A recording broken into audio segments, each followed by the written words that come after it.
Hola, mi nombre es Jonathan Steven Fernández Úñiga. Hoy vamos a hablar sobre los objetivos de la protección radiológica. Primer objetivo sería prevenir el efecto determinístico. Básicamente es originado por el daño tisular que aparece pues al superar el umbral de dosis. En este caso serían las quemaduras, ¿sí? O las lesiones agudas. Dos, pues tenemos lo que es reducción del efecto estocástico, que es el cáncer o los efectos hereditarios.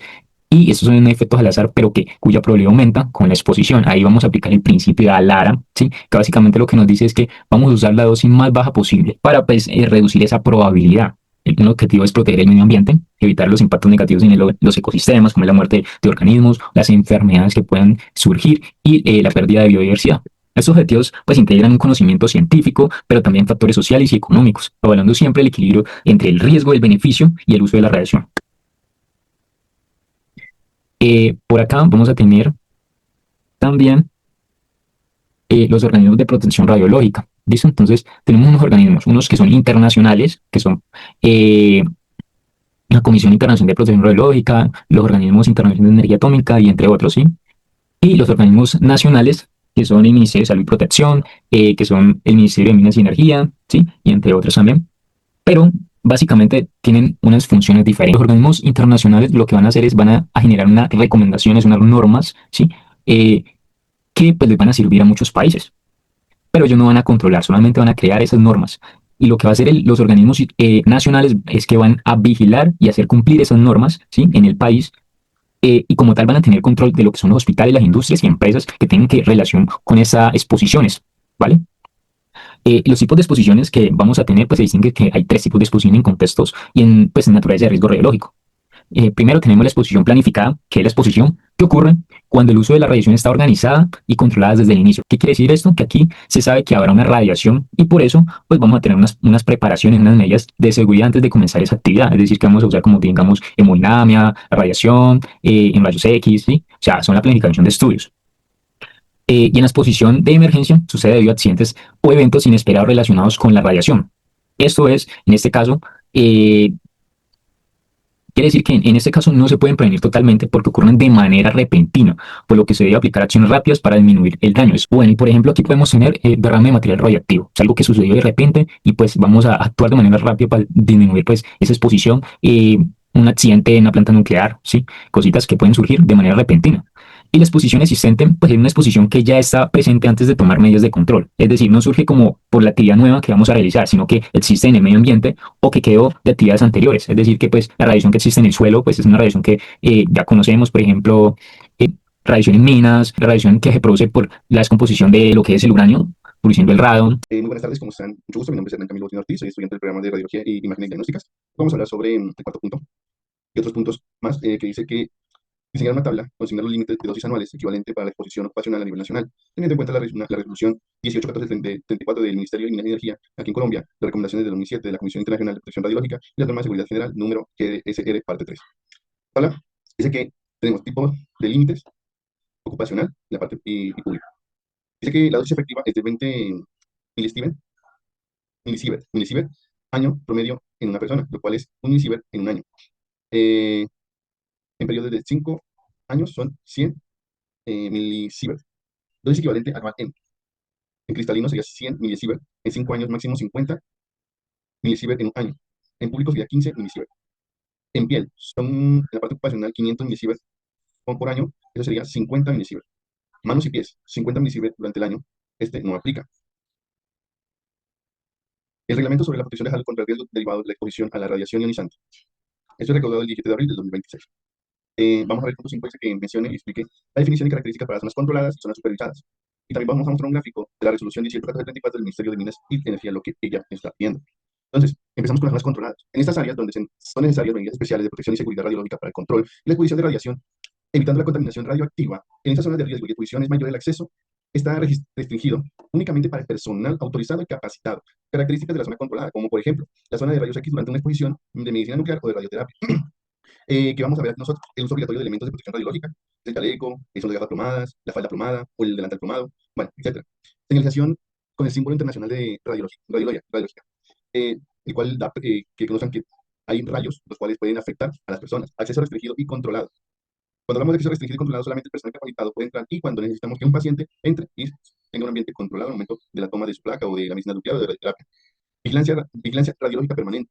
Se establecen procedimientos de seguridad específicos. Se establecen procedimientos de seguridad específicos. El personal debe portar dosímetro, muy importante, porque son los que nos indican cuánta radiación tiene nuestro cuerpo. Debe existir exposiciones ocupacionales significativas igualmente. Las zonas supervisadas es un área donde las condiciones de exposición ocupacional se mantienen bajo vigilancia, aunque normalmente pues, no se requieren medidas estrictas de protección radiológica, el riesgo de contaminarse puede ser mucho menor.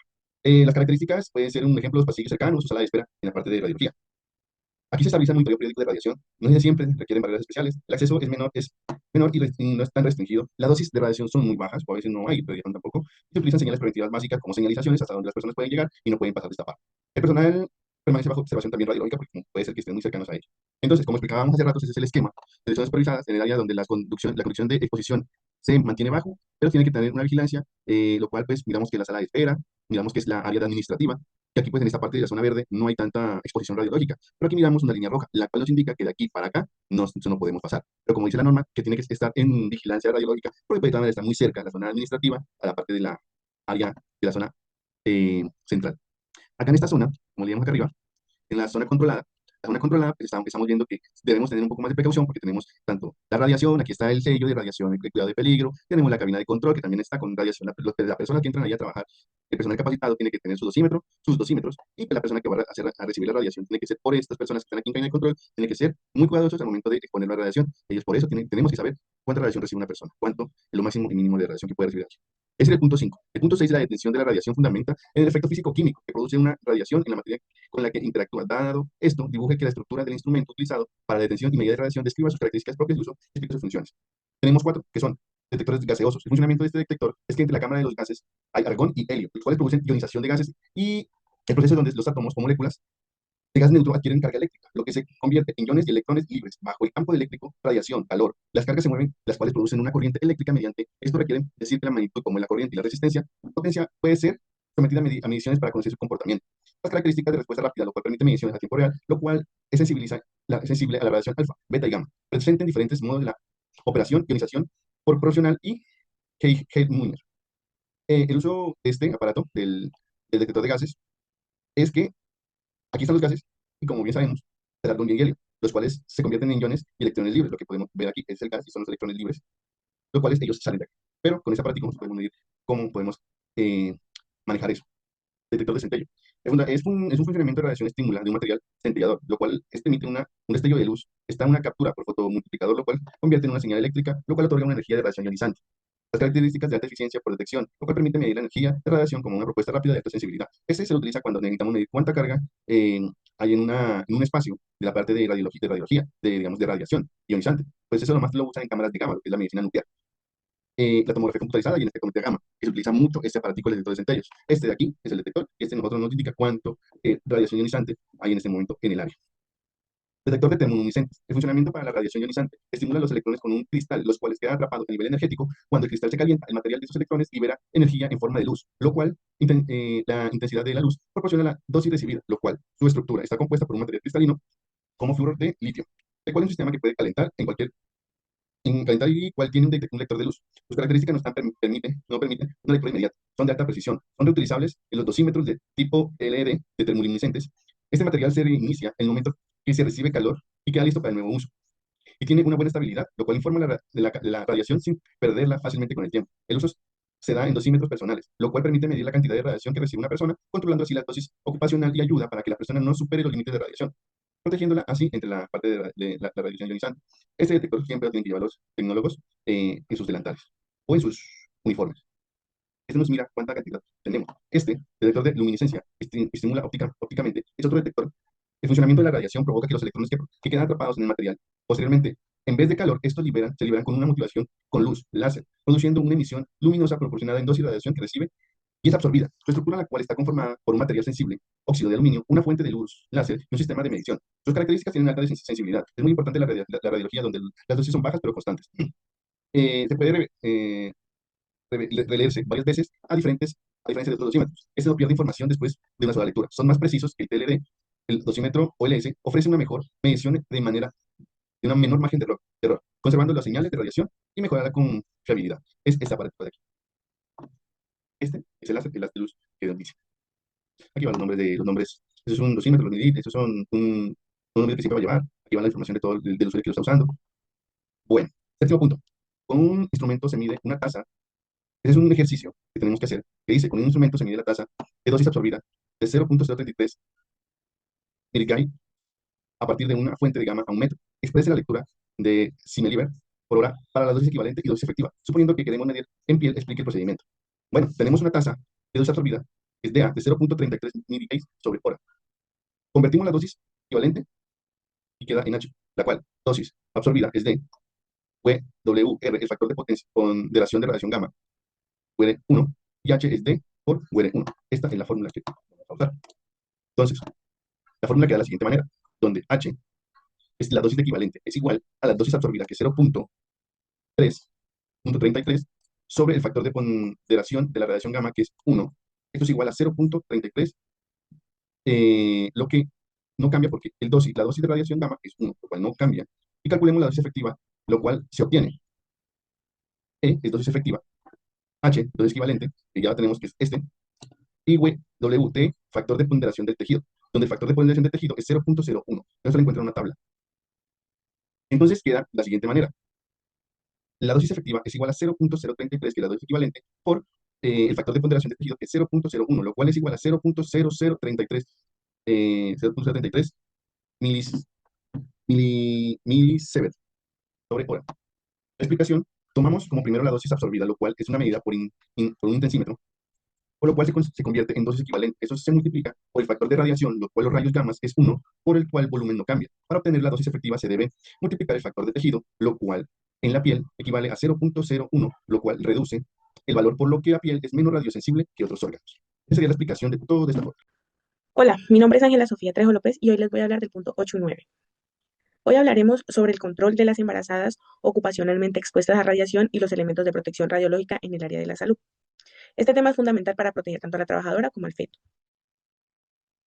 Primero tenemos el control de las embarazadas. Una mujer embarazada puede trabajar con radiación siempre que se tomen medidas de protección adicionales. Existe un principio clave: el feto no debe recibir más de 1 Gray durante todo el embarazo. ¿Cuándo se aplica el límite? El límite se aplica antes de declarar el embarazo, pues se aplican las normas normales. Después de declararlo, se controla que la dosis fetal no supere el límite. Es importante informar el embarazo lo antes posible. Las actividades a evitar. Durante el embarazo no se deben realizar ciertas actividades. Ejemplo, el radiodiagnóstico, evitar la fluoroscopia prolongada, la medicina nuclear, evitar la exposición a radiofármacos, la radioterapia, evitar braquiterapia manual. Las opciones de trabajo serían como continuar si en el entorno, solo si es seguro, ser trasladada a áreas con menor radiación, realizar tareas sin exposición. Bueno, en conclusión, la protección radiológica es esencial para evitar riesgos, especialmente durante el embarazo. Por otra parte, tenemos los elementos de protección radiológica. Bueno, ahora veremos, mm, ahora veremos los principales elementos de protección utilizados en salas de intervencionismo. Aquí tenemos el delantal plomado. Protege hasta del 90 al 99% de la radiación. Debe usarse correctamente ajustado. Puede ser tipo chaleco y falda para mejor distribución del peso. Por acá también tenemos el protector de tiroides.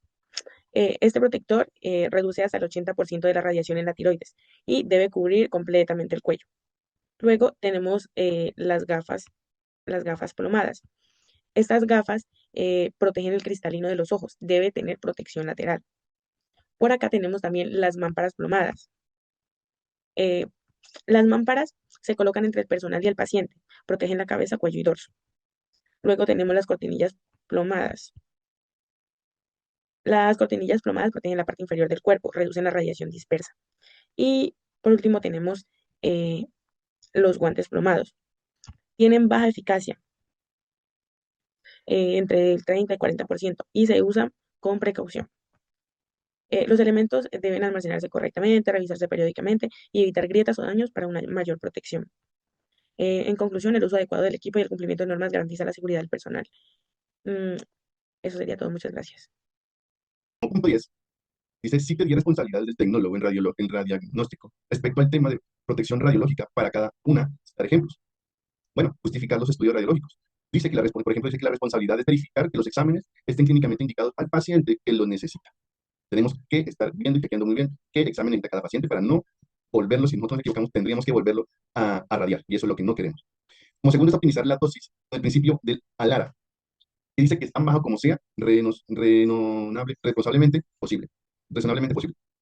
Es una responsabilidad, es el uso menor en las dosis posibles sin perder calidad del diagnóstico, lo cual se debe reducir más y ajustar el kilovoltaje según cada paciente. Como tercero, tenemos la protección del paciente. Se dice que el paciente debe minimizar la exposición inmediata, lo cual se debe colocar un protector gonodal en un paciente pediátrico durante una radiografía de pelvis. Ese protector gonodal va en la pelvis, lo cual pues genera, pues intentamos que al momento de colocarlo en el paciente del bebé, no, digamos, no sea tan no tenga una radiación en sus genitales. Independencia, identificar pacientes gestantes. La responsabilidad de nosotros, antes de tomar un examen radiológico, es preguntar a las mujeres en qué edad de gestación están ante un TAC de abdomen. El quinto, protección ocupacional. Debemos cuidar nuestra propia seguridad y la de nuestro equipo de trabajo, por lo cual debemos usar delantal plomado, la protección de tiroides, las gafas durante un procedimiento. El uso correcto de dosímetros. Se debe monitorizar la dosis recibida, lo cual se debe llevar a un dosímetro debajo del delantal y otro encima del delantal. En este caso también sería debajo de la camisa de nuestro uniforme y otro encima de la camisa de nuestro uniforme.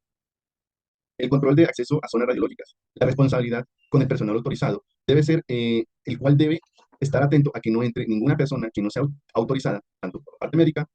Por ejemplo, entra un niño a la zona radiográfica, tenemos que darnos cuenta de explicar y pues sacarlo inmediatamente de ahí. Si llega un paciente, un neonatal o llega un paciente psiquiátrico que tenemos un TAC, nosotros podemos llevar a cabo que el acompañante esté o no esté durante la toma de radiológicas. Podemos, si no está, lo podemos decir que nos espera afuera, pero si no necesitamos que se quede adentro, podemos cubrirlo con chalecos plomados y pues cubrirlo a la familia o cubrirlo nosotros mismos para pues tomarle y poderlo tener quieto. Hay pacientes que mejor es sedarlos y que vayan sedados a la toma de sus placas, porque a veces ellos no se dejan tomar. La 8 es verificación del equipo de radiológico. La responsabilidad es asegurarnos que todos los equipos estén en buen estado antes del funcionamiento correcto. Muy importante chequear la colimación que funcione muy bien antes de empezar a trabajar, porque si miramos que la colimación no funciona bien y no hay funcionamiento de muchas cosas, el problema es que vamos a tener mal funcionamiento de nuestros aparatos tecnológicos y no vamos a hacer un buen trabajo. La colimación y centrado adecuado. Esa es una responsabilidad muy, muy importante, porque es el límite del haz de luz cuando vamos a tomar una placa de interés en la zona que nosotros nos están mandando. Si es una placa de tórax, tenemos que colimar tórax. No podemos colimar abdomen y después mandar eso porque tendríamos que radiar más al paciente después, porque tenemos que tomar una buena placa. Educación y conciencia. La responsabilidad de nosotros como profesionales de radiología es informar al paciente de nuestros colegas o técnicos de radiología sobre el riesgo y alteración y la protección. Explicar al paciente que la radiación en dosis bajas y es necesaria para su diagnóstico. Hay pacientes que sí, la verdad, entran con mucho miedo y explicarle que la radiación que va a recibir es en dosis bajas, lo cual pues no es muy perjudicial para su salud, lo cual necesitamos que ese momento explicarle, hacer la educación, que necesitamos que se quede quieto para no poder tener una buena placa y no estar cada rato tomándole placas innecesariamente. Cordial saludo, tutor y compañero. Mi nombre es Mari Meneses y les voy a hablar sobre el punto 11. En la práctica, cómo un tecnólogo debe aplicar los principios de protección radiológica en radiodiagnóstico y medicina nuclear. En radiodiagnóstico, lo que es rayos X, tomografía, fluoroscopio. En este caso, la fuente de radiación es el equipo. Para este caso, sería usar la técnica justa para cada paciente, una colimación estricta, un miliamperaje, kilovoltaje. Está el uso de blindajes, en este caso, el plombo plomado y la protección al paciente como protector de gonadal. En medicina nuclear está lo que es la gamografía, el PET y el TAC. La fuente de radiación en este caso es el paciente pues, porque tiene inyectado el radiofármaco. Sería comunicación a distancia, protector de jeringa plomado y manejo de orina y fluidos. En el punto 2 está resolver unas preguntas. Considera que en ciertas situaciones se debe pensar en la posibilidad de hacer menor cantidad de proyecciones radiográficas a un paciente. En este caso sí, es totalmente necesario pues, en situaciones específicas como pacientes pediátricos, mujeres embarazadas y politraumatismo críticos. ¿Cómo cree que puede gestionarse la dosis de radiación que se aplica al cristalino con la finalidad de evitar algún daño al paciente? En este caso sería uso de protectores bismutos o de plomo, posicionamiento adecuado y colimación estricta. Durante la realización de fluoroscopia, el tubo de rayos X debe colocarse cerca o lejos del paciente. En este caso debe colocarse lo más lejos posible pues, del paciente. Considera que los pacientes pueden hacerse radiografías y resonancias magnéticas el mismo día que se someten a PT, si es posible, pero con estas condiciones: compatibilidad, problema del contraste, sinergia y resonancia. Y por último, ¿qué medidas se recomiendan para las personas que sujetan al niño durante el examen? Primero, blindaje obligatorio; segundo, la posición; y tercero, quién lo hace. Hola, muy buenos días. Mi nombre es Martín Núñez. El día de hoy les voy a explicar lo que es el desarrollo de la pregunta número 13, 14 y la 15 de la guía de trabajo. Empezaremos por la pregunta número 13, que nos indica que se tiene una tasa de exposición de 2300 mR que se convierte a 23 mg. Si el trabajador está expuesto durante 15 minutos, ¿cuál será la exposición ocupacional total? Tenemos que la fórmula es una exposición total igual a tasa por tiempo. Tenemos una tasa que es de 2300, como nos indica la pregunta, que se convierte a 23 mg. El tiempo de exposición es de 15 minutos y la exposición total sería de 2300 por el tiempo, que se convierte en 0.25, nos daría un total de 575 mR, pero hay que pasarlo a mg, que sería 5.75 mg. Eso es lo que el trabajador recibe en 15 minutos. La otra pregunta nos dice: se pide al padre de un paciente que se mantenga próximo a él durante una fluoroscopía, en la que el nivel de exposición a la radiación es de 500 mR, 5 mg. Tenemos igual la tasa, que es de 500 mR, pasa a 5 mg. El límite diario que nos lo indica es de 50. Y el tiempo de exposición sería 50 mR dividido entre 500, que es el máximo, que es la exposición, por el tiempo, que es 0.1, que son los 6 minutos.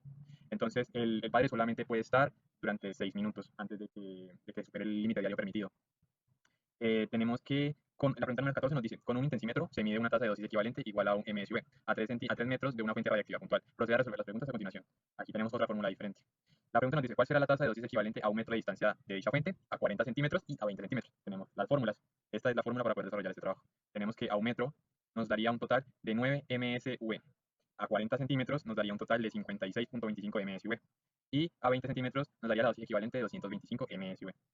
Si el límite permisible es de 20 MSV al año, a esa distancia estaríamos dentro del límite permisible, o a qué distancia estaríamos cumpliendo ese límite. Tenemos que a 3 metros no cumple porque serían 2000 MSV. A un metro serían 18.000 MSV. A 40 y a 20 centímetros tampoco cumplen. La distancia segura para poder estar en dicha radiación sería de 10 metros. Y tenemos la pregunta número 15. En protección radiológica, en radiología pediátrica, especifica si las siguientes afirmaciones son ciertas y explique. Tenemos que existe un umbral preciso para los efectos estocásticos. Es falso. ¿Por qué es falso? Porque los efectos estocásticos, como el cáncer, no tienen un umbral, ya que por muy pequeña que sea la dosis, siempre se tiene una probabilidad. Tenemos el ejemplo que el riesgo de leucemia aumenta linealmente sin dosis mínima segura. Tenemos la pregunta. En los efectos deterministas radios inducidos, los efectos deterministas de la radiación, la severidad del efecto aumenta al aumentar la dosis es verdadero, ya que los efectos deterministas, como son las quemaduras de piel, sí tienen un umbral y a mayor dosis, mayor gravedad. El riesgo de radiación en niños es de 2 a 3 veces menor que en adultos de más de 45 años. Esto es totalmente falso, ya que antes es al contrario. Los niños tienen de 2 a 3 veces mayor riesgo que los adultos, ya que sus células se dividen mucho más rápido. Tenemos que las lesiones en piel y la opacidad en cristalinos son efectos deterministas de la radiación, verdadero, ya que ambas tienen un umbral de dosis y la gravedad aumenta con la dosis.